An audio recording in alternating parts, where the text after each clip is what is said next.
Hello everyone, welcome to our React tutorial series.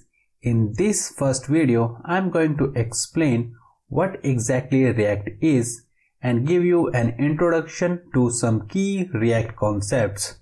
Before we start learning React, it is crucial to have a solid understanding of JavaScript ES6, or you can say ECMAScript 6. React uses ES6 features extensively, and a solid grasp of these concepts will empower you to write clean and more concise code. I have already created some important topic on JavaScript that you will encounter frequently in React. For example, arrow functions, an easy way to write functions in JavaScript. Another is spread operators, a trick to handle lists and things easily. One is JavaScript Promises, async await, array helper methods like .map and .filters, and some other more important JavaScript topics. I highly recommend you watch these tutorials. You can find the links of these tutorials in the video description. I also wanted to take a quick moment to thank all of you who have shown incredible support for my ebook JavaScript, a comprehensive guide from ES 2015 to ES 2023. Your response has been truly amazing.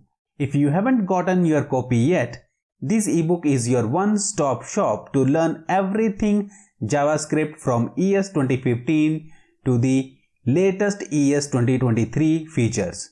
It's packed with explanations, examples, and best practices to help you master the language. This ebook is designed for all levels. So whether you are a beginner or an experienced developer, you will find value in it. So why wait? Grab your copy today from the link in the video description, and don't forget to leave a like and subscribe for more JavaScript content. Once you feel comfortable with ES6, you are well equipped to dive into React. So what is React.js?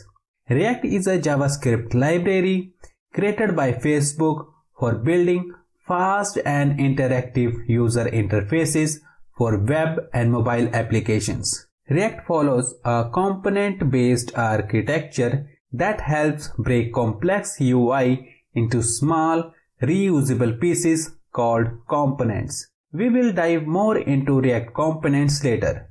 But components are like Lego blocks. They let you split the UI into independent modular parts that you can move around and work on separately.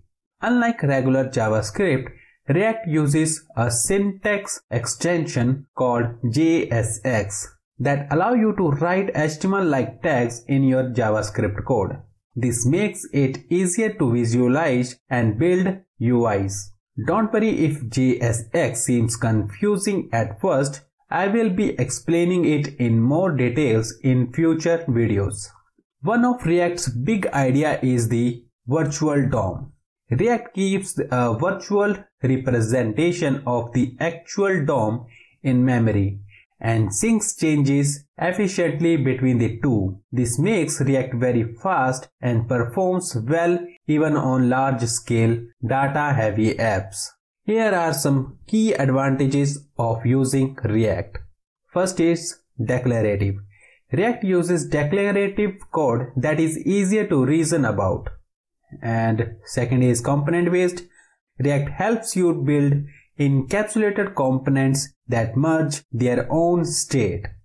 Next advantage is learn once, write anywhere. What I mean here, React can be used for web, mobile, VR, and even game UIs. And React is highly scalable. It handles large applications with data changes very efficiently. In the upcoming videos, we will explore the React fundamentals, create components, manage state, and build dynamic user interface. Let me know in the comments what React or JavaScript topics you want me to cover in this series. Stick around, subscribe to our channel, and get ready to become a React Pro. And please like and share this video if you find it useful. Thanks for watching. Happy coding.